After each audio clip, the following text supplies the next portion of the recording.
రోమీయులకు రాసిన పత్రిక 12వ అధ్యాయము మొదటి 2 వచనాలు మనము అందరము కలిసి చదువుకుందాము. రోమీయులకు రాసిన పత్రిక 12వ అధ్యాయము 1-2 వచనాలు చదువుకుందాము. రోమీయులకు రాసిన పత్రిక 12వ అధ్యాయము. కాబట్టి అందరం కలిసి చదువుకుందామా? కాబట్టి సహోదరులారా, పరిశుద్ధమును దేవునికి అనుకూలమైన సజీవ యాగముగా మీ శరీరములను ఆయనకు అప్పగించుకొనుడి. దేవుని వాత్సల్యమును బట్టి మిమ్మును బ్రతికమాలుకొనుచున్నాను. ఇట్టి సేవ మీకు యుక్తమైనది. మీరు ఈ లోక మర్యాదను అనుసరింపక ఉత్తమమును అనుకూలమును సంపూర్ణమై ఉన్న దేవుని చిత్తమేదో పరీక్షించి తెలుసుకొనున్నట్లు మీ మనస్సు మారి నూతన మగుట వలన రూపాంతరం పొందుడి. ప్రార్థన చేసుకుందాము. దయచేసి తలలు వంచండి. కృపగలిగిన దేవా, నీ వాక్యాన్ని మేము ఇప్పుడు వినబోచుండగా మీరు మాతో మాట్లాడండి.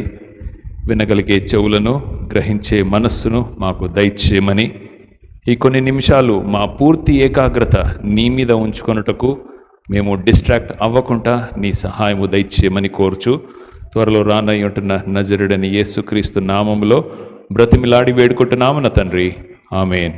దయచేసి కూర్చోండి.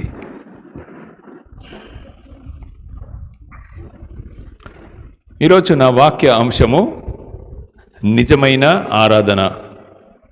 నిజమైన ఆరాధన అని పేరు చెప్పగానే అంటే ఏది నిజమని మీరు ఎలా చెప్పగలుగుతారు అనే ప్రశ్న మనందరిలో వస్తుంది. ఎందుకనంటున్నానంటే, రోమీయులకు రాసిన పత్రికలో పౌలు ఆరాధనకు సంబంధించి ఈ 2 వచనాలలో 12వ అధ్యాయము 1వ వచనము 2వ వచనములో చాలా విస్తృతంగా, అంటే డీటెయిల్డ్గా కాకుండా చాలా లోతుగా ఎక్స్ప్లెయిన్ చేస్తాడు. అయితే మీరు గమనించండి, 12వ అధ్యాయము 1వ వచనము మొదటి మాట మీ బైబిల్లో ఏమనుంది? మొదటి పదము కాబట్టి. ఏ బట్టి? కాబట్టి అంటే అర్థం ఏంటి? దాని ముందేదో చాలా ఉంది. ఇంగ్లీష్లో దేర్ఫోర్ అని ఉంటుంది, బట్ కాదు. ఇప్పుడు లిఖితము ఉంది. Likhita is a very good girl అని చెప్పి బట్ అన్నాము అనుకో, ముందు చెప్పిందంతా వేస్ట్. లిఖిత చాలా మంచిది అని చెప్పి కానీ అనే పదం పెడితే ముందు చెప్పిందంతా కూడా క్యాన్సిల్ అయిపోతుంది. ఇప్పుడు చెప్పేదే ఇంపార్టెంట్ అని. కానీ కాబట్టి అనే పదం వాడితే, ఇంగ్లీష్లో దేర్ఫోర్ అనే పదం వాడితే ముందు చెప్పిన హిస్టరీ అంతను కూడా దృష్టించి మనము తర్వాత చెప్పేదంతా కూడా దృష్టించాలి అని అర్థం. రోమీయులకు రాసిన పత్రిక చాలా చాలా ప్రాముఖ్యమైన పత్రిక అండి. మరి ముఖ్యంగా క్యాథలిక్ చర్చ్ ప్రపంచవ్యాప్తంగా, మరి ముఖ్యంగా ఐరోపా దేశాలలో మరి క్యాథలిక్ చర్చ్ అంతా కూడా మరి సంఘాన్ని, లేకపోతే విశ్వాసులను, లేకపోతే మనుషులందరినీ కూడా వారి యొక్క కబంధ హస్తాలలో తీసుకుంది. క్యాథలిక్ ప్రీస్ట్ లేకపోతే పోప్ ఏదైతే చెప్తాడో అదే శాసనమైపోయింది. అలాంటి భయంకరమైన పరిస్థితులలో ఉన్నప్పుడు ఒక మహానుభావుడు మార్టిన్ లూథర్, సంఘ సంస్కరణకర్త, who has brought the reformation of church, ఈ రోమీయులకు రాసిన పత్రికను చదివి ఆ క్యాథలిక్ కబంధ హస్తాల నుండి బయటికి వచ్చి ప్రొటెస్టెంట్ క్రిస్టియనిజం గురించి ఆయన మొదటి పునాది వేశాడు. ఎందుకంటే అప్పటి వరకు మొదటిగా బైబిల్ అందరి చేతిలో ఉండేది కాదు. రెండోది, పోపు గారు ఇక్కడ నిలబడి ఏదైతే మాట్లాడతాడో, ఏదైతే బైబిల్లో ఉందని చెప్తాడో దాన్నే వాళ్ళు 100%గా తీసుకునేవారు. లైక్ ఫర్ ఎగ్జాంపుల్, మీ ఆస్తిలో సగ భాగము తీసుకురావాలని బైబిల్లో ఉందయ్యా అని పోపు గారు చెప్తే సచ్చినట్టు తీసుకురావాల్సిందే. అలా కాకుండా ఏది చూపి అని ఎవరికి అడిగే ధైర్యము లేదు, అవకాశము లేదు. అలా ప్రశ్నించిన వారిని చంపేసేవారు కూడా. అంత భయంకరమైన స్థితులలో ఉన్నప్పుడు ఈ మార్టిన్ లూథర్, ఆయన కూడా క్యాథలిక్ మాంక్గా ఉండేవాడు. కానీ రోమియోలకు రాసిన పత్రికను చదివిన తర్వాత సంఘానికి సంస్కరణ జరిగింది. సో ఒక విశ్వాసికి రోమియోలకు రాసిన పత్రిక చాలా చాలా ప్రాముఖ్యమైనది అని ఈ సందర్భంలో మీకు తెలియపరుస్తున్నాను. మొదటి 11 వచనాలు పౌలు అసలు విశ్వాసులకు దేవుడు అనుగ్రహిస్తున్న రక్షణ ఎంత ప్రాముఖ్యమైనదో, ఆ రక్షణను గురించి సిలువలో దేవుడు చేసిన గొప్ప త్యాగము ఎంత బలమైనదో, ఎంత ప్రాముఖ్యమైనదో 11 అధ్యాయాల్లో ఆయన ఆవిష్కరిస్తూ ఉంటాడు, ఎక్స్ప్లెయిన్ చేస్తూ ఉంటాడు. మనము ఇలా ఉండేవారిమయ్యా, పాపంలో ఇలా పడిపోయిన వాళ్ళమయ్యా, మనము ఇలా ఇంతకుముందు నేను చెప్పాను కదా ఎగ్జాంపుల్, తండ్రి కొడుకును విడిపించుకోవడానికి ఆ కొడుకు ఎవరి దగ్గరైనా బానిసగా ఉంటుంటే ఆ బానిస ముద్ర కూడా పడిన తర్వాత ఇలా ఉండే పరిస్థితి.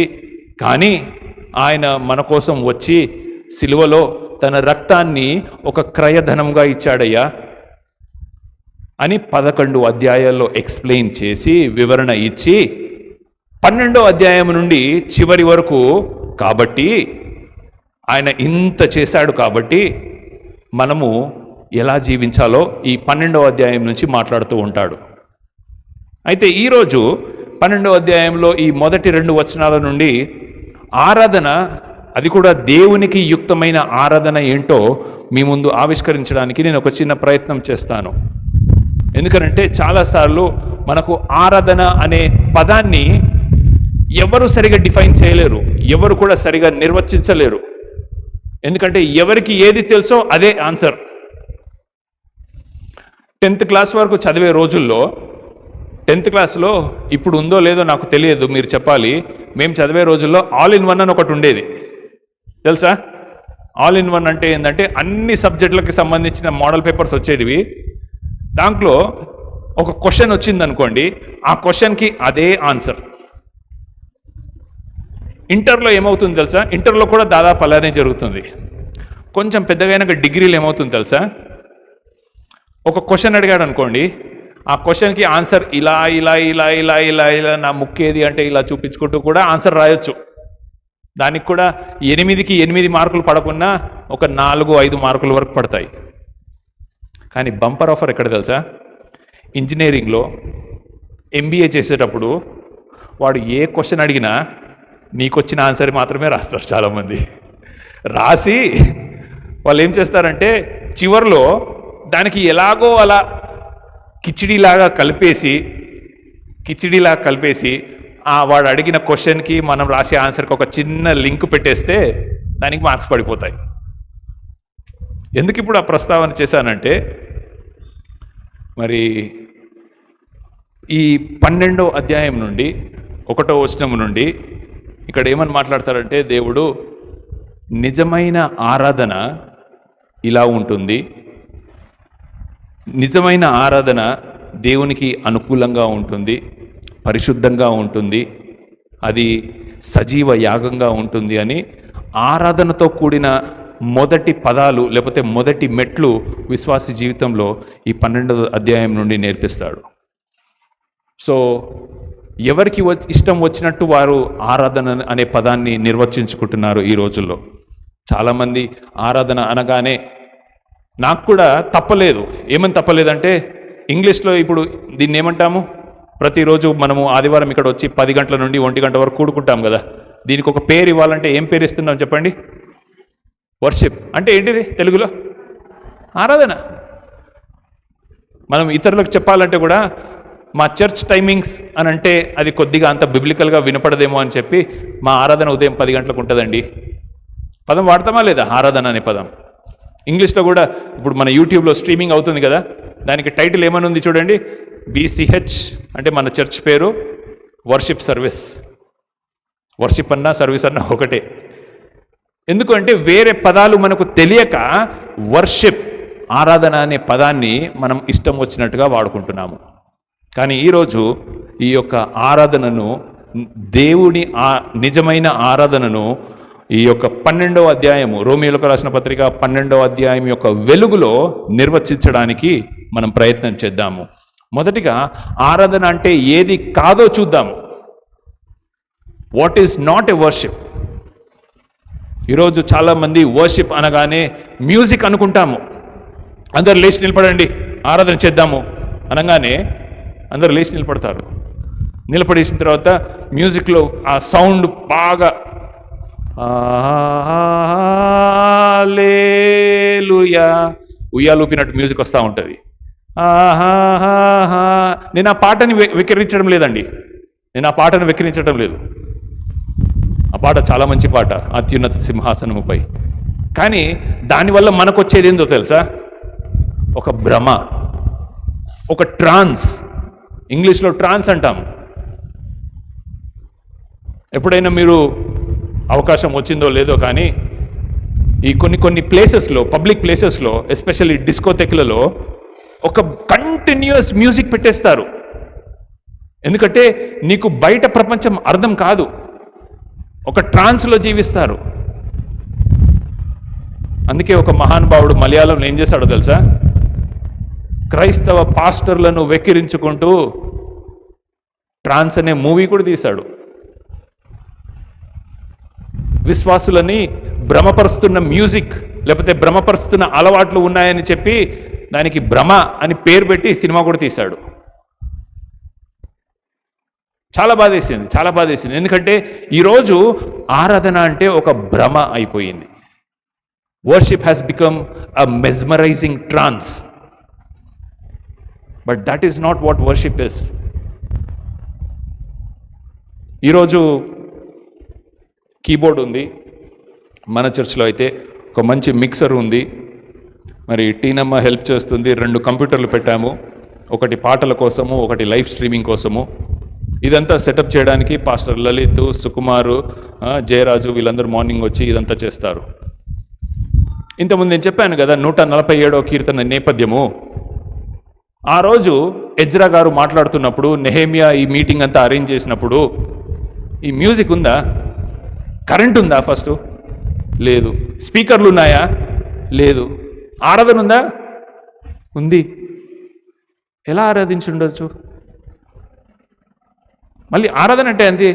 ఇక్కడ ఏమంటున్నానంటే ఆరాధన అంటే మళ్ళీ పాటలు మాత్రమే కాదండోయ్. ఎందుకంటే ఈ రోజుల్లో 90% చర్చెస్లలో ఈ స్పీకర్లని, మ్యూజిక్ వాయించే వారిని, కోయర్ వారిని తీసేస్తే సపబడిపోతుంది, ఉప్పు లేని కూరలాగా అయిపోతుంది.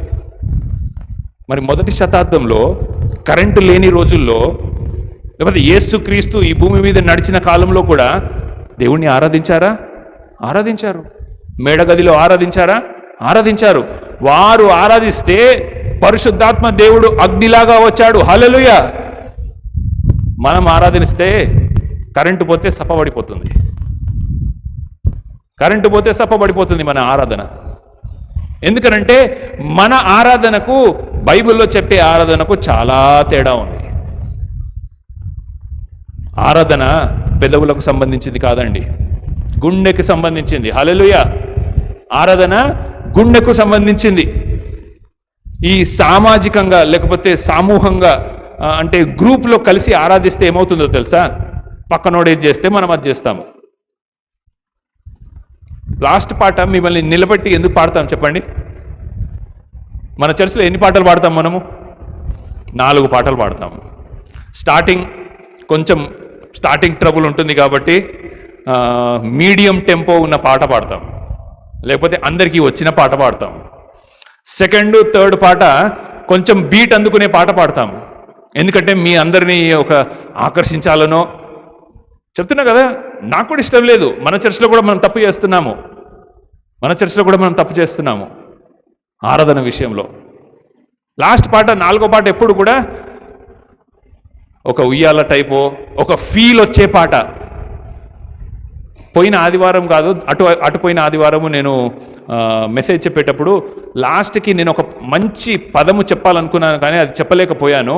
కానీ స్క్రీన్ మీద తను చూపించింది అని చెప్పి మరి లలిత్ అన్నాడు, worship is not an emotion, worship is not a feeling, worship is not a experience, worship is a way of life. అంటే ఆరాధన అనేది మనం అనుభవం ద్వారా లేకపోతే ఒక ఫీల్ వచ్చేది కాదు. ఆరాధన అంటే ఒక జీవన శైలి. ఆరాధన అంటే ఒక జీవన శైలి. ఇక్కడ ఆరాధనను గురించి ఈ మాటలు చూడండి. కాబట్టి సహోదరులారా, పరిశుద్ధమును దేవునికి అనుకూలమైన సజీవ యాగముగా మీ శరీరములను ఆయనకు సమర్పించుకొనుడి. దేవుని వాత్సల్యమును బట్టి మిమ్మల్ని బతిమాలుకొనుచున్నాను. ఇట్టి సేవయుక్తమైనది. ఆరాధన అంటే సేవ. ఆరాధన అంటే సేవ. మనకు చాలామంది హైందవ సోదరులు, ఫ్రెండ్స్ ఉండి ఉంటారు కదా. వాళ్ళు సేవ అనే పదాన్ని వాడతారు తెలుసా? ఎక్కడ వాడతారు? వారి యొక్క దైవం యొక్క విగ్రహాలకు వీళ్ళు పూలు చల్లుకుంటూ కొబ్బరికాయ కొట్టో, నాకు కరెక్ట్గా అయితే తెలియదు, కానీ నాకు సేవ చేసుకునే అవకాశం వచ్చిందండి, ఆ ప్రస్తావనలో వాడతారు. అంతేనా? తర్వాత ఎస్పెషల్లీ పుణ్యక్షేత్రాలకు వెళ్ళినప్పుడు పెద్ద పెద్ద లైన్ ఉంటుంది. పెద్ద పెద్ద లైన్లో ఉన్నప్పుడు వారి యొక్క దేవుని విగ్రహము ఎక్కడో మన ఎంట్రన్స్ ఉంది కదా వెనకల, అంత దూరాన గర్భగుడిలో ఉంటుంది. వాళ్ళకి 1, 2 మహా అంటే 3 సెకండ్లు ఆ విగ్రహాన్ని చూడ్డానికి కూడా టైం దొరకదు. ఎందుకంటే పెద్ద లైన్ ఉంటుంది కదా, తొందరగా నెట్టేస్తూ ఉంటారు. ఆ విగ్రహాన్ని మంచిగా చూసినప్పుడు బయటకు వచ్చి ఏమంటాడో తెలుసా? ఈరోజు దర్శనం బాగా జరిగిందండి. ఇలా కుర్చీలు వేసి పెడతారా వాళ్ళకి ఎవరికైనా? చెప్పండి. ఫ్యాన్లు, కూలర్లు వేసేసి, అది దర్శనం అంటే మీకు దక్కేది ఏంటి చెప్పండి?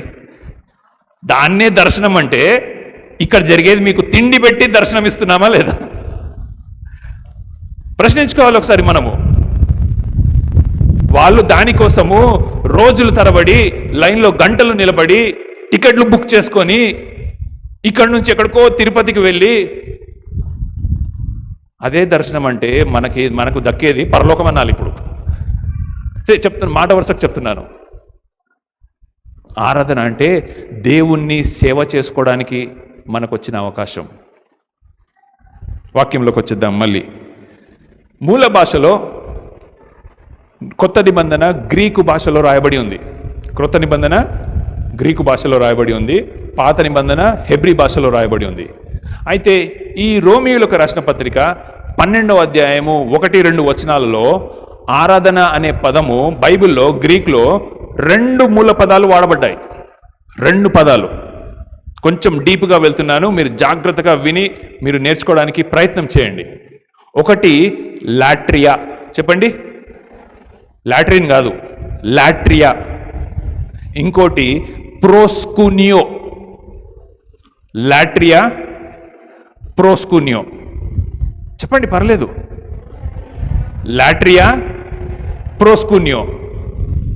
ఈ 2 పదాలు ఏంటి అనంటే, దేవునిని ఎక్కడెక్కడైతే ఆరాధించాలో, ఎక్కడెక్కడైతే ఆరాధన ప్రస్తావన బైబిల్లో వచ్చిందో ఈ 2 పదాలే వాడబడ్డాయి. కానీ 2 ఒకటి కాదండి. 2 ఒకటి కాదు. ప్రోస్కునియో అంటే ఏంటంటే, బెస్ట్ ఎగ్జాంపుల్ ప్రకటన గ్రంథంలో 24 పెద్దల గురించి మాట్లాడబడి ఉంటుంది. ఆ 24 పెద్దలు ఏం చేస్తారో తెలుసా? దేవుని యొక్క సింహాసనము మీద వాళ్ళ నెత్తి మీద ఉంటున్న కిరీటాన్ని వాళ్ళు తీసి కింద పెట్టేసి వాళ్ళు సాష్టాంగంగా నమస్కారం చేస్తారు. ఓకేనా? మనకు అర్థమయ్యే భాషలో ఒక రాజుగారు ఉన్నారనుకోండి, లేకపోతే ఒక ఎమ్మెల్యే వచ్చాడనుకోండి, లేకపోతే ఒక మంత్రి గారు, ఒక చీఫ్ మినిస్టర్, ప్రైమ్ మినిస్టర్ వచ్చారనుకోండి, వారి ముందు మనం ఏం చేస్తాము? సాధారణంగా మనుషులు ఏం చేస్తారు? వంగి వంగి దండాలు పెడతారు. నేను ఒక వీడియో చూశాను, జయలలిత గారు బ్రతికున్నప్పుడు ఆమె కారు వెళ్తుంటే తమిళనాడులో వాళ్ళ గవర్నమెంట్కి సంబంధించిన వాళ్ళు అటు ఇటు లైన్గా పెట్టి ఆ కారులో ఎస్కాట్ 10 కార్లు వెళ్ళేంత వరకు వీళ్ళు వంగి ఇట్లానే ఉండాలి. ఎవడైనా వంగలేదో వాడిని గుర్తుపెట్టుకుంటారు, తర్వాత వాని పని అవుట్. ఆమెకు అంత ప్రాముఖ్యత ఇచ్చారు. ఒక తమిళనాడుకు చీఫ్ మినిస్టర్. అలానే ప్రకటన గ్రంథం మీద చెప్పాను కదా, 24 పెద్దలు వాళ్ళ కిరీటాలను తీసి దేవునికి సాష్టాంగ నమస్కారం చేశారు. ఎందుకంటే దేవుడు అంటే ఒక గౌరవం. అయితే మళ్ళీ మన ఎగ్జాంపుల్కి వచ్చేద్దాము. ఆ జయలలిత గారి కారు వెళ్ళిపోయిన తర్వాత వాళ్ళు అలానే వంగి ఉంటారా? ఏం చేస్తారు? లేచి నిలబడతారు. అది ప్రోస్కున్యో. ఓకేనా? ఒక మనిషిని, లేకపోతే ఒక అధికారిని, ఇంకా చెప్పాలంటే నీ దైవాన్ని, ఆయన నీకు దర్శనం ఇచ్చినప్పుడు, లేకపోతే ఆయన నీ ముందు వచ్చినప్పుడు నువ్వు ఎప్పుడైతే గౌరవప్రదంగా వంగి వంగి దండాలు పెడతావో, నమస్కారం చేస్తావో, అట్టి ఆరాధనను ప్రోస్కున్యో అంటారు.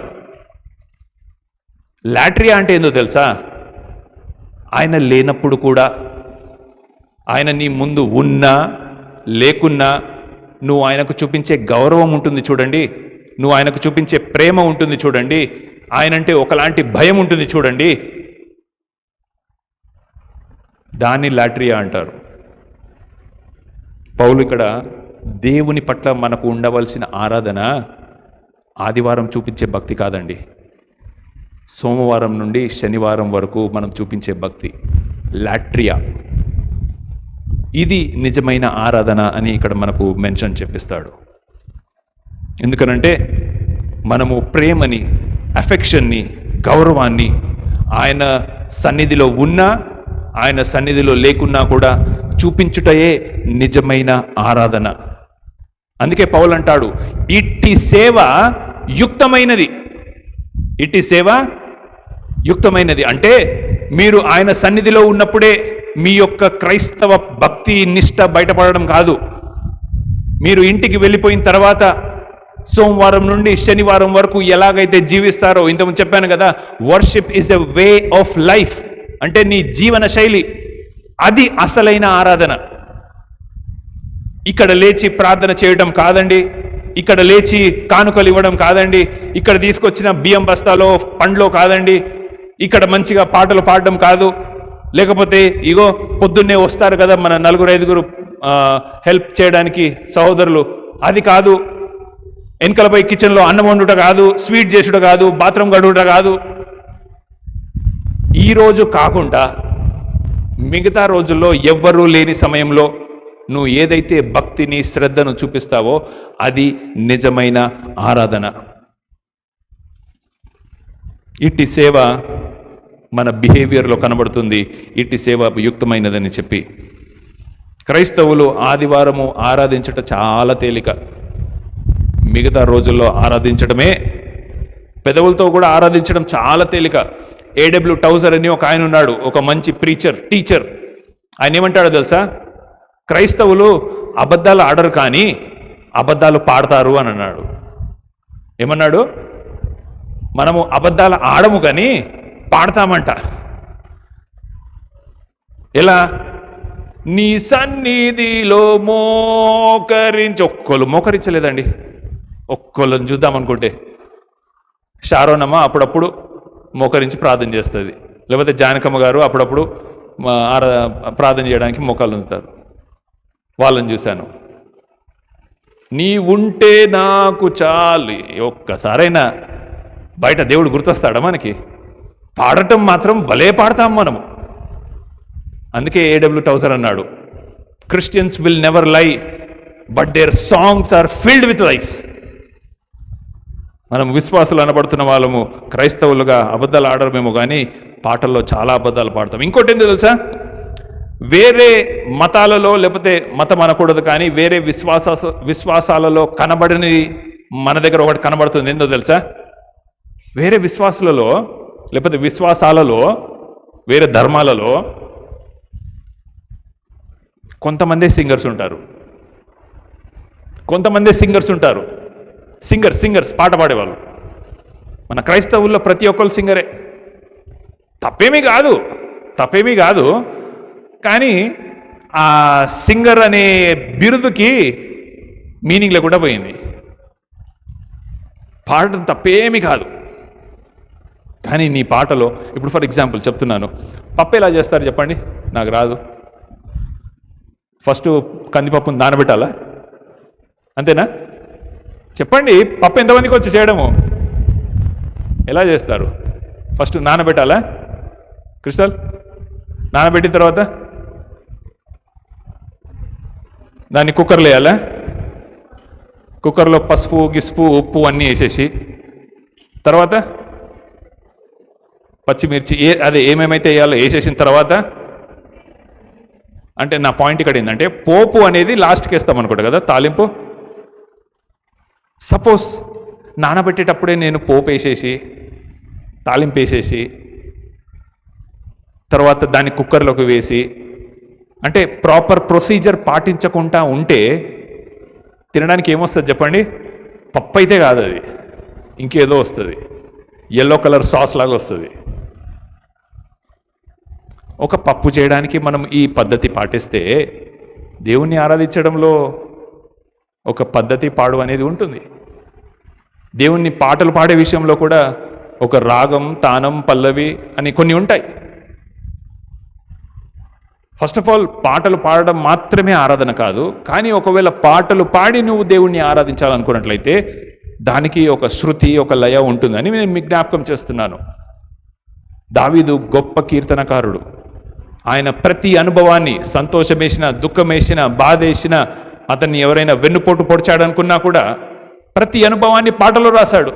మోషే పాట పాడాడు, ఆదాము పాట పాడాడు. వీళ్ళందరూ పాటలు పాడినప్పుడు వారు ఆ పద్ధతిని పాటించారు. కానీ ఈరోజు మనం పాట పాడే విషయములలో పాట పాడుతున్నామనే రీజన్తో పాడుతున్నామా, అది దేవుని కొరకు పాడుతున్నామనే రీజన్తో పాడుతున్నామా అనేది మనం జ్ఞాపకం చేసుకోవాలి.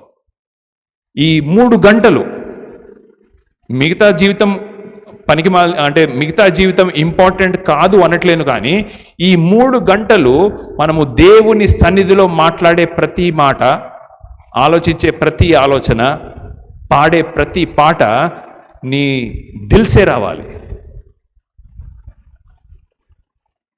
కొన్ని డినామినేషన్స్ ఉన్నాయి, నాకు నచ్చంది నేను చెప్తున్నానంతే. ప్రార్థనను కూడా చదువుతారు, బుక్స్ ఉంటాయి కొన్ని, మళ్ళీ పేరుకు మాత్రం పెద్ద పెద్ద క్యాసెట్లు వేసుకుంటారు. ఆ స్టేజ్ మీద కూడా 2-3 రకాల చైర్స్ ఉంటాయి. ఒక పెద్ద చైర్ ఉంటుంది, 2 కొంచెం మీడియం చైర్స్ ఉంటాయి, ఇంకొక 4-5 చిన్న చిన్న చైర్స్ ఉంటాయి. పెద్ద చైర్లో పెద్ద పాస్టర్ గారు కూర్చోవాలి, మీడియం చైర్స్లో మీడియం సైజ్ పాస్టర్ కూర్చోవాలి, ఇంకా చిన్న చిన్న చైర్స్లో పరిచారకులు కూర్చోవాలి. ఓపెనింగ్ ప్రేయర్ నుండి క్లోజింగ్ ప్రేయర్ వరకు ప్రింట్ అయి ఉంటుంది. ఆ ప్రింట్ ఉన్నదాన్ని కళ్ళు తెరిచి చదువుతూ ఉంటారు. నాకేం భయం లేదు, సిఎస్ఐ చర్చ్ల గురించే మాట్లాడుతున్నాను నేను. అంటే నీ హృదయంలో నీకు వచ్చే ఫీలింగ్ని పాట ద్వారానో మాట ద్వారానో దేవుణ్ణి ఆరాధించలేనటువంటి స్థితిలో ఉన్నాము. ఎవరో ఒకరు ప్రింట్ చేసి టైప్ చేసి వస్తే దాన్ని చదువుకోవాల్సిన దౌర్భాగ్య స్థితిలో ఉన్నామంటే చూడండి మన విశ్వాసం ఎక్కడుందో. నేను వారి పద్ధతులను ఇది చేస్తున్నా అని కాదు, కానీ నువ్వు ఆరాధన చేయగలడానికి నీ లోపటి నుంచి ఫీలింగ్ రావాలి, నీ యొక్క కృతజ్ఞత భావం బయటపడాలి. అట్టి సేవ యుక్తమైనదని ఇక్కడ మరి జ్ఞాపకం చేయబడుతుంది. అందుకనే పౌలు ఇక్కడ మాట్లాడతాడు, శరీరము గురించి అలాగే మనస్సును గురించి ఒక అవినాభావ సంబంధం ఉందని ఇక్కడ మాట్లాడతాడు. ఎందుకంటే చూడండి, మనం చదివిన వాక్యంలో మీరు సజీవ యాగముగా మీ శరీరములను ఆయనకు సమర్పించుకొనుడి. సజీవ యాగము. యాగం అంటే మీకు తెలుసు, గుర్తు చేస్తాను మళ్ళీ. హైందవ సోదరులు వాళ్ళు యాగం చేస్తూ ఉంటారు, చండీ యాగమని, ఆ యాగమని, ఈ యాగమని. యాగం అంటే ఏంటంటే ఆ మధ్యలో ఉంటున్న నిప్పు ఉంటుంది చూసారు, ఆ నిప్పులో వాళ్ళు నెయ్యో లేకపోతే ఆయిలో ఏదో ఒకటి పోస్తూ ఉంటారు కదా. ఆ ఆయిల్ పోసిన దాన్ని మళ్ళీ మనం తీసుకోవచ్చా? తీసుకోలేము, అది కాలిపోతుంది. సరే, మనకు అర్థమయ్యే భాషలో చెప్తాను. ఏంటా మనకు అర్థమయ్యే భాషలో అంటే, ఇప్పుడు మీరు కానుకలు వేశారా? మీరు వెళ్ళేటప్పుడు మీరు ఎవరెవరు ఎంతెంత కానుక వేశారో తీసుకొని వెళ్ళిపోండి. తీసుకోండి. తేజస్వమ్మ 10వ భాగం వేశావు, కవర్ పెద్దగా కనిపించింది, వెళ్ళేటప్పుడు ఆ కవర్ను తీసుకొని వెళ్ళిపో. మీరు ఎవరెవరైతే ఎంతెంత కానుక వేశారో మీకు తెలుసు కదా, తెలియకుండా అయితే వేయలేరు కదా. నేనైతే ఒకటే ఒక పాస్టర్ని నా జీవితంలో చూశాను. ఒకటే ఒక పాస్టర్ని బ్యాగ్లో చేయి పెడతాడు, చేతికి ఎంత వస్తే అంత వేసేస్తాడు చూడకుండా. ఒకటే ఒక పాస్టర్ని చూసినాను నా జీవితంలో, ఆయన పేరు కూడా మర్చిపోయినా, ఆయన చనిపోయారు, ఇప్పుడు లేరు. మనకంత సీన్ లేదనుకోండి, మనకంత సీన్ రాదు. కానీ ఇప్పుడిప్పుడే మనము విశ్వాసంలో ఉంటున్న లేకపోతే ఇప్పుడిప్పుడే ఎదుగుతున్న విశ్వాసులైనా కూడా ఒకటైతే మనకు బాగా తెలుసు, ఏంటంటే దేవునికి వేసిన కానుక మళ్ళీ మనము వెనక్కి తీసుకోకూడదని. మీరు ఆ హుండీ అనాలో, కలెక్షన్ బాక్స్ అనాలో, లేకపోతే కానుకల డబ్బా అనాలో, ఏదైతే ఏమి, దాంట్లో నుంచి కానుక తీసుకున్నా దేవుడు ఫీల్ కాడు. కానీ మీరు ఈరోజు ఎలాంటి జీవితాన్ని అయితే జీవించి మిగతా రోజుల్లో దేవునికి ఇష్టమైన జీవితం జీవించకపోతే దేవుడు అప్పుడు చాలా ఫీల్ అవుతాడు. నా మాట మీకు అర్థమవుతుందని నేను నమ్ముతున్నా. ఈ కానుక డబ్బాల్లో నుంచి మనం కానుకలు తీసుకున్నా దేవుడు ఫీల్ అవుతాడో లేదో, కానీ మనము ఈరోజు కేవలము ఆదివారం మాత్రమే పవిత్రమైన రోజు, మిగతా రోజులు నా జీవితం నా ఇష్టం అని రామ్ గోపాల్ వర్మ లాగా జీవించి నా ఇష్టం అనే పుస్తకం రాశాడంట ఆయన. సో అలా జీవిస్తే దేవుడు చాలా ఫీల్ అవుతాడు. ఎందుకంటే అప్పుడు మీ జీవితాలు సజీవ యాగం కాదండి, అది ఉత్తుత్తి యాగం, అసలు యాగమే కాదు అది. యాగం అంటే ఒక్కసారి దేవునికి ఇచ్చింది తిరిగి తీసుకోలేనటువంటిది, అది యాగం అంటే. అందుకనే అంటున్నాడు, మీ శరీరములను సజీవ యాగముగా మీ శరీరములను ఆయనకు సమర్పించుకొనుడి.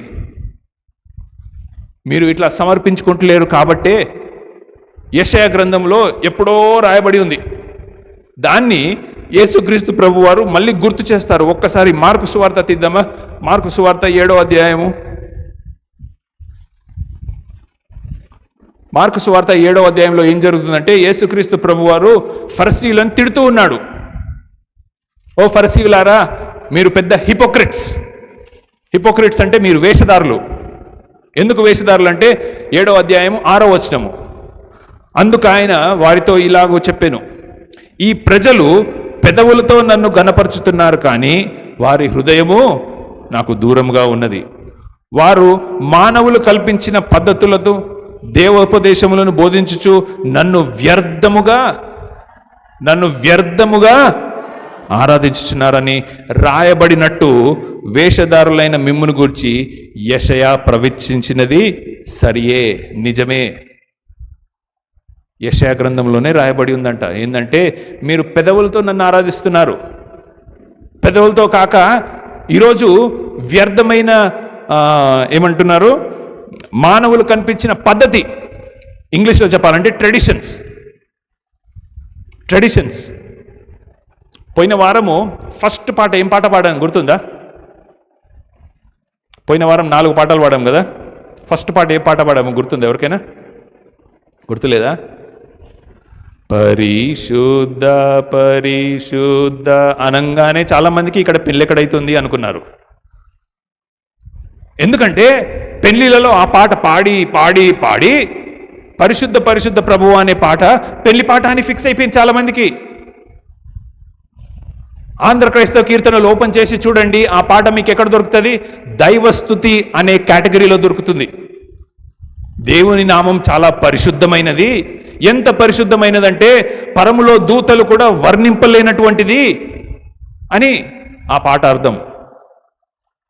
కానీ మనలో భజంత్రీలకు పే పే పే పే పే పే పే పే అనగానే అందరికి పెళ్లి గుర్తొచ్చేస్తుంది. అది మానవులు తయారు చేసిన పద్ధతి, ట్రెడిషన్. మంగళమే యేసునకు, ఆ పాట కూడా ఎక్కడుంటుంది తెలుసా?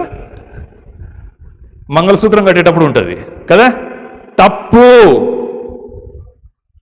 దేవుని నామము మంగళకరమైనది, ఆయన నామము చాలా పరిశుద్ధమైనది. ఓపెన్ చేసి చూసుకోండి.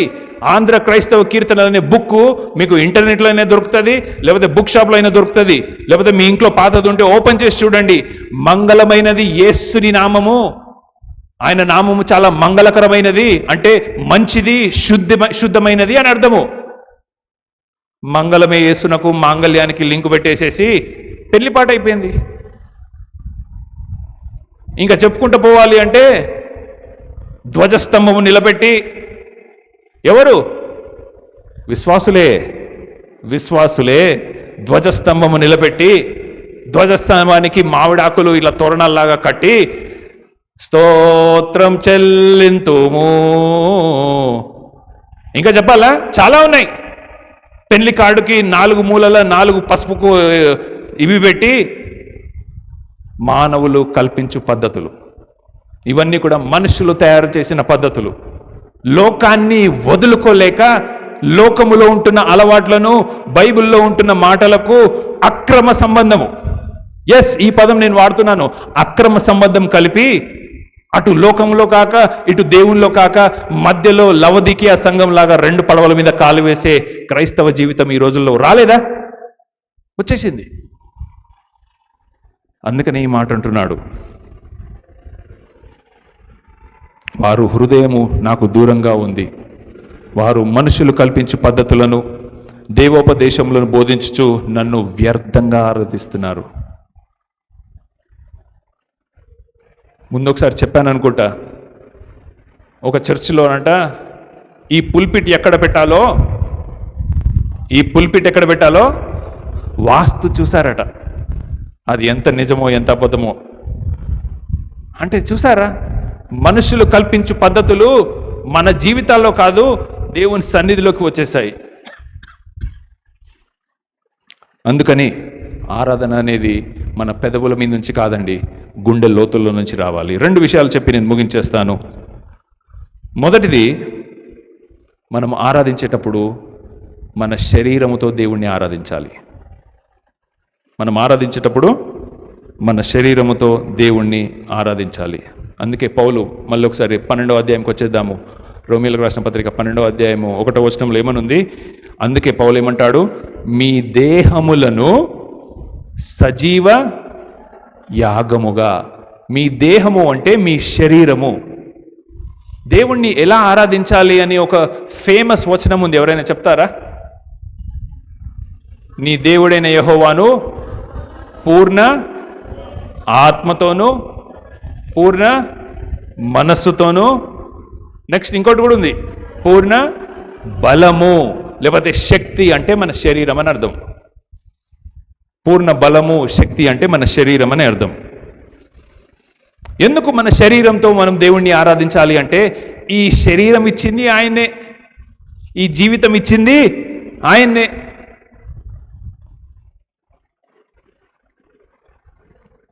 ఈ విషయాన్ని మళ్ళొకసారి నేను నీకు చెప్తాను, ఎప్పుడో ఒకసారి చెప్పాను అనుకుంటా. తల్లిదండ్రులు, భార్యాభర్తలు, వారిద్దరి పెళ్ళైన తర్వాత వారి యొక్క శారీరక కలయికతో తండ్రిలో ఉంటున్న కొన్ని కోట్ల కణాలు తల్లి గర్భంలోకి పరిగెడతాయి. కానీ ఆ కోట్ల మంది రన్నింగ్ రేస్లలో ఒక్క కణము మాత్రమే పిండముగా మారుతుంది. ఇది సైన్స్ చెప్తుంది. అర్థమవుతుందని నేను చెప్పింది? తండ్రి శరీరంలో నుండి కొన్ని కోట్ల కణాలు తల్లి గర్భంలో ప్రవేశించి అవి పరిగెడతాయి, ఒక రన్నింగ్ రేస్ లాగా పరిగెడతాయి. పరిగెత్తి ఒకటే ఒక కణము పిండముగా మారుతుంది. మిగతా కణాలన్నీ కూడా మార్గంలోనే చచ్చిపోతాయి. సో ఇంకో మాటలో చెప్పాలంటే, ఈరోజు బ్రతికి ఉన్న నువ్వు నేను మన తల్లి గర్భంలో మన అన్నదమ్ములను ఎంతో మందిని దాటుకుంటూ వచ్చి రన్నింగ్ రేస్లో ఫస్ట్ వచ్చాము. ఫస్ట్ వచ్చినాం కాబట్టే మనకు ఒక పిండముగా మారి, ఆ పిండము గర్భముగా దాల్చి 9 నెలలు మన తల్లి గర్భములో మనం ఉండి, వాళ్ళు ప్రసవించిన తర్వాత ఒక బిడ్డగా మనము భూమిపై పడ్డాము. ఒకవేళ చాలా రేర్ కేసెస్లో 2 కణాలు వెళ్ళినాయి అనుకోండి, కవలలు పుడతారు. అది. సో ఇక్కడ ఎవ్వరు కూడా లూజర్ కాదు, వీఆర్ ఆల్ విన్నర్స్. చెప్పండి, వీఆర్ ఆల్ విన్నర్స్.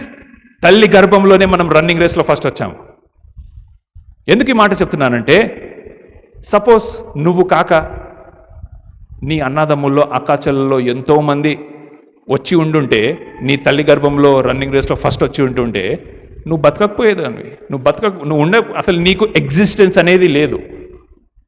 ఆ కారణాన్ని బట్టి ఇంకా అనేక కారణాలను బట్టి ఈ భూమి మీద నీకు ఒక అవతారం వచ్చి, ఒక శరీరం వచ్చి, ఒక బిడ్డగా, ఒక మనిషిగా నువ్వు పడ్డావంటే అది దేవుని కృప.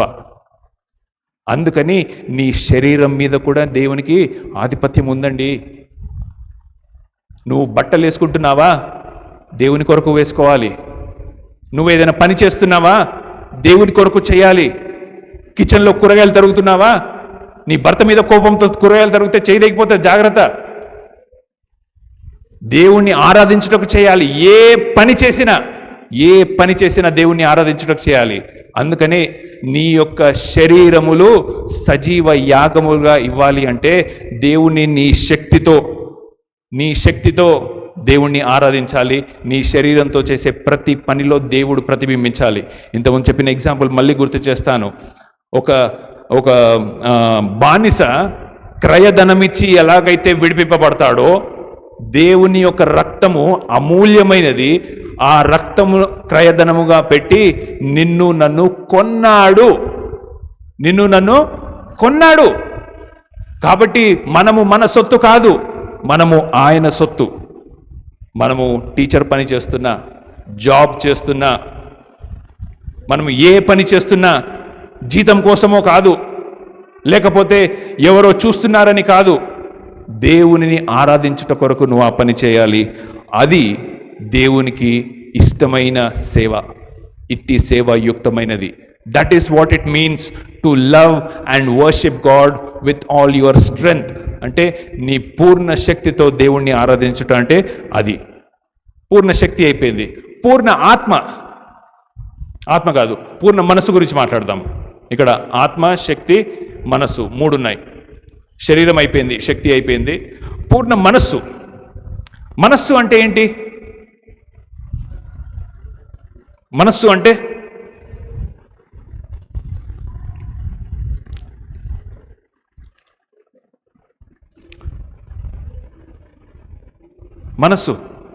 మన ఆలోచన నిగ్రహం. ఇంతకుముందు చెప్పిన మాట మళ్ళీ జ్ఞాపకం చేస్తాను. ఈ లోకంలో అన్నిటికంటే గొప్ప అద్భుతం ఏంటంటే మనస్సు మారడం. కిడ్నీలో రాయిపోవడం కాదు, కడుపులో కణితి మాయమవడం కాదు. ఈ లోకంలో అన్నిటికంటే గొప్ప అద్భుతమైన ఒక మిరాకిల్ ఏదైనా ఉంది అని అంటే it is the change of heart. అందుకనే 2వ వచనం చివరి భాగంలో ఏమనుంది చూడండి. మీ మనస్సులు మారి నూతన మగుట వలన రూపాంతరం. ఇది 3 స్టెప్స్. ఫస్ట్ది మనస్సు మారడం, నూతన పరచబడడం, రూపాంతరం చెందడం. ఒక బ్యాడ్ న్యూస్ చెప్పాలా? ఒక బ్యాడ్ న్యూస్ ఏంటంటే చాలామంది విశ్వాసులు ఫస్ట్ స్టెప్ దగ్గరనే కూలపడిపోతారు, ఫస్ట్ స్టెప్ దగ్గరనే చతికిలబడిపోతారు. మారు మనసు వచ్చింది, రక్షణను పొందుకున్నారు, చాలుగా అయిపోయింది, నాకు పరలోకంలో సీట్ పక్కా.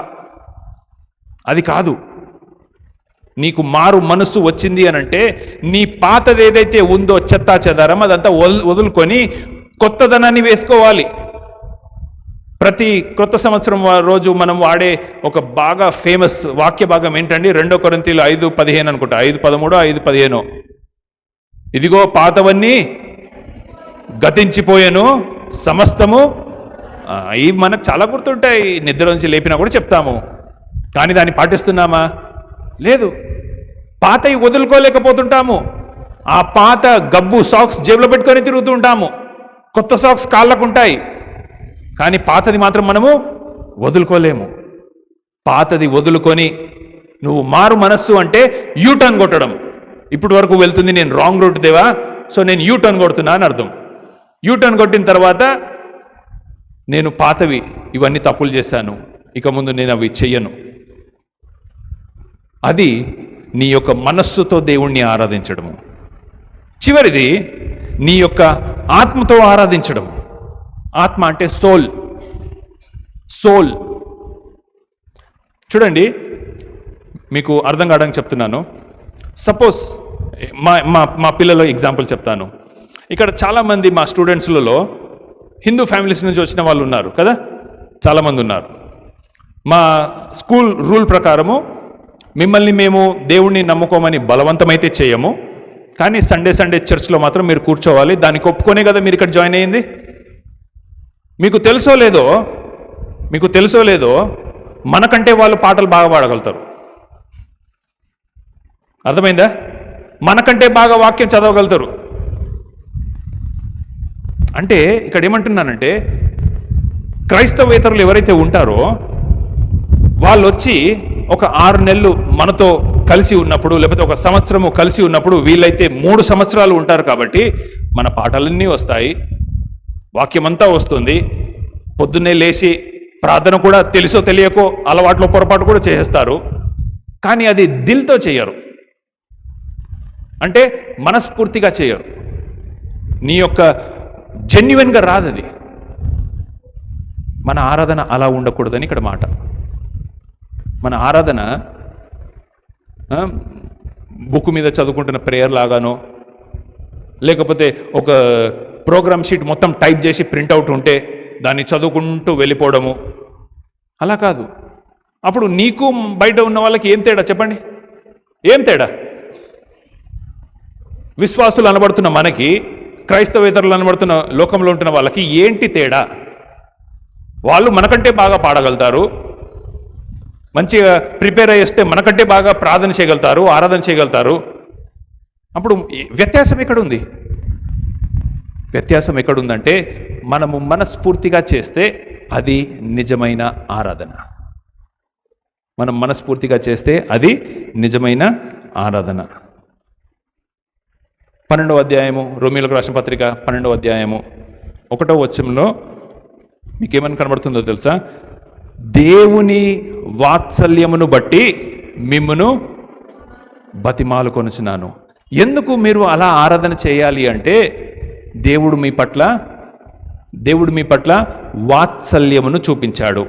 ఈ పదాన్ని ఎక్స్ప్లెయిన్ చేసి నేను ముగించేస్తాను. ఈ లోకములో ఉంటున్న సంబంధాలకు తెలుగులో పండితులు కొన్ని పదాలు ఇచ్చారు. లైక్ ఫర్ ఎగ్జాంపుల్, భార్యాభర్తల మధ్యలో ఉంటున్న సంబంధం, వారి మధ్యలో ఉంటున్న ప్రేమ, దానికి గ్రీక్లో ఈరోస్ అంటారు. ఏమంటారు? ఈరోస్. తెలుగులో దాన్ని అనురాగం అనొచ్చు. ప్రేమ అనురాగాలు చూసే ఉండుంటారు. ఓకే, అనురాగం అంటారు భార్యాభర్త. అయితే అనురాగం అనేది వేరే సంబంధాలకు వాడలేమంత, భార్యాభర్తకు మాత్రమే బాగా సెట్ అవుతుంది అది. తర్వాత అన్నదమ్ములు ఉన్నారనుకోండి, అక్క చెల్లెలు ఉన్నారనుకోండి, బ్రదర్స్, సిస్టర్స్, సిబ్లింగ్స్, వీళ్ళ మధ్యలో ఉంటున్న ప్రేమకు ఆప్యాయత అనొచ్చు. దీన్ని గ్రీక్లో ఫిలేన్ అన్నారు. ఫిలేన్ అంటే ఆప్యాయత. చూడండి అన్నదమ్ములు ఎంత మంచిగా ఆప్యాయతగా ఉన్నారో, అవునా కదా? ఆ పదం వాడతారు. తర్వాత స్నేహం, ఎవరికి మధ్యలో? ఫ్రెండ్స్ మధ్యలో, స్నేహితుల మధ్యలో ఉంటున్న బంధాన్ని స్నేహం అన్నారు. దాన్ని కూడా ఫిలేన్ అని గ్రీక్లో రాయబడి ఉంది. అయితే మనుష్యునికి దేవునికి మధ్యలో ఉంటున్న ప్రేమకు గ్రీక్లో అగాపే. అగాపే. తెలుగులో దానికి పదం లేదు. తెలుగులో దానికి పదము లేదు. భార్యాభర్తల మధ్య అనురాగం, అన్నదమ్ముల మధ్య ఆప్యాయత, స్నేహితుల మధ్య స్నేహం, దేవునికి మనిషికి మధ్య తెలుగు పదమైతే లేదు, కానీ తల్లిదండ్రులకు పిల్లలకు మధ్య ఉంటున్న బంధాన్నే వాత్సల్యం అంటారు. సో ఇక్కడ ఏ పదం వాడబడింది? దేవుని ఆప్యాయతను బట్టి అని వాడబడిందా? దేవుని స్నేహం బట్టి అని వాడబడిందా? దేవుని యొక్క అనురాగం బట్టి అని వాడబడిందా?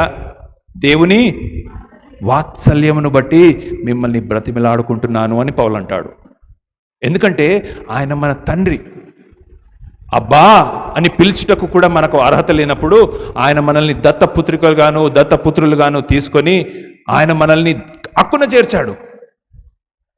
ఈ మాట ఎన్నిసార్లు చెప్పినా నేనైతే అస్సలు సిగ్గుపడను, గర్వంగా చెప్తాను. ఏంటంటే ఇంకా ఏ విశ్వాసంలో కూడా వారి దేవుళ్ళని తండ్రి అని పిలవలేరు, తండ్రి అని ప్రార్థన చేయలేరు, తండ్రి అని పూజించలేరు.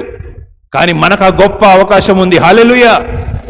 తండ్రి అని ప్రార్థన చేయవచ్చు, తండ్రి అని పిలవచ్చు. పిలిచినమంటే ఆయన నిన్ను హక్కున చేర్చుకుంటాడు. ఎందుకంటే ఆయన మన పట్ల పిల్లలపై మనం ఎలాగైతే తల్లిదండ్రులకు పిల్లలపై ఉన్నది వాత్సల్యం అని ఎందుకంటారో తెలుసా? ఎందుకనంటే పిల్లలు ఎన్నిసార్లు తప్పు చేసినా కూడా తల్లిదండ్రులు మళ్ళీ హక్కున చేర్చుకుంటారు. ఎందుకంటే ఆయన నా రక్తం, నా కొడుకు, నా కూతురు, నా బిడ్డ. ఎన్నో సందర్భాలు చూశాను, ఎన్నో సందర్భాల గురించి చదివాను. తల్లిదండ్రులు పిల్లల్ని అనారోగ్యంతో బాధపడుతున్నప్పుడు బ్రతికించుకోవడానికి వాళ్ళ అవయవాలు దానం చేసి వీళ్ళు చనిపోయి తల్లిదండ్రులు చనిపోయి పిల్లలకు ప్రాణం పోసిన సందర్భాలు న్యూస్ ఆర్టికల్స్ నేను చదివాను. సో అగాపే ప్రేమ కంటే గొప్పగా ఉండకపోవచ్చేమో కానీ the second best love you can find in this world is the love between parents and children. తల్లిదండ్రులకు పిల్లలకు మధ్యలో ఉంటున్న బంధము అమోఘమైన బంధం. అది వాత్సల్యము. అందుకని పౌలు అంటాడు, దేవుని యొక్క వాత్సల్యమును బట్టి నేను మిమ్మల్ని బ్రతిమిలాడుకుంటున్నాను. మీరు మీ యొక్క యాగాన్ని, మీ సజీవ యాగాన్ని ఎలా ఇవ్వాలి? సజీవ యాగంగా ఇవ్వాలి, పరిశుద్ధంగా ఉండాలి, దేవునికి అనుకూలమైనదిగా ఉండాలి. ఉందా ఆ మాటలు? చూడండి. కాబట్టి సహోదరులారా, ఒకసారి లేచి నిలబడండి. మళ్ళీ ఒకసారి చదువుతాను. లేచి నిలబడండి. రోమీయులకు రాసిన పత్రిక 12వ అధ్యాయంలో, కాబట్టి సహోదరులారా పరిశుద్ధమును, చెప్పండి, పరిశుద్ధమును, అందరూ కూడా పరిశుద్ధమును, దేవునికి అనుకూలమైన సజీవ యాగముగా మీ శరీరములను ఆయనకు సమర్పించుకోవాలి. అంటే మీరిచ్చే ఆరాధన పరిశుద్ధంగా ఉండాలి, ఓకేనా? తర్వాత దేవునికి అనుకూలమైనదిగా ఉండాలి, సజీవంగా ఉండాలి. సజీవంగా ఉండడం అంటే ఏంటి? చచ్చిపోయింది, కుంటిది, గుడ్డిది అట్లాంటివి పట్టుకురావాలి. కుళ్ళిపోయింది, లేకపోతే డౌట్గా ఇచ్చేది అలాంటివి పట్టుకురావాలి. అవునా? కాదండి. సజీవంగా, శ్రేష్టముగా. ఎందుకంటే ఈ శరీరమే కానీ ఈ లోకంలో ఉంటున్న జీవించే జీవరాశులన్నింటిలో కూడా చనిపోయిన తర్వాత ఆ శరీరాలకు వాల్యూ ఉండదు, బ్రతికుండగానే కొద్దో గొప్ప విలువ. కాబట్టి మీరు సజీవ యాగముగాను, పరిశుద్ధమైనదిగాను, దేవునికి అనుకూలమైనదిగాను. నీ ఇష్టం వచ్చింది చేస్తే అది యాగం కాదు. దేవునికి అనుకూలమైనదిగా ఉండాలి. దేవునికి ఇష్టానుసారమైన అలాంటి లాట్రియా, అలాంటి ఆరాధన నిజమైన ఆరాధన. లోకంలో ఉంటున్న వాళ్ళు మనకంటే గొప్పగా ఆరాధిస్తారండి. ఈ ప్రపంచంలోకెల్లా అన్ని దేశాలలో చాలా భక్తిని ప్రదర్శించే దేశం ఏదో తెలుసా? మన దేశమే భక్తిని ప్రదర్శించే దేశము. కాకపోతే దౌర్భాగ్య స్థితి ఏంటంటే 90% కంటే ఎక్కువగా ఆ భక్తి రాంగ్ సైడ్ వెళ్తుంది, రాంగ్ మతంలో ఉంది, రాంగ్ విశ్వాసంలో ఉంది. నిజమైన దేవుణ్ణి పూజించే ఆ కొద్ది శాతం కూడా, ఆ కొద్ది భాగం కూడా, ఆ కొద్ది శాతం ఎవరైతే ఉన్నారో విశ్వాసులు అనబడుతున్న మనము రైట్గా దేవుణ్ణి ఆరాధించాలి. ప్రార్థన చేసుకు